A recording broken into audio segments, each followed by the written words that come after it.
told you. You die for that.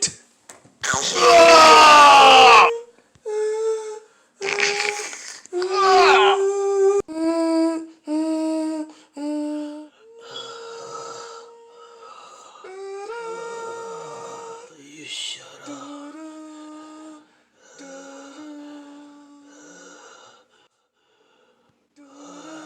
You should have gone for the head.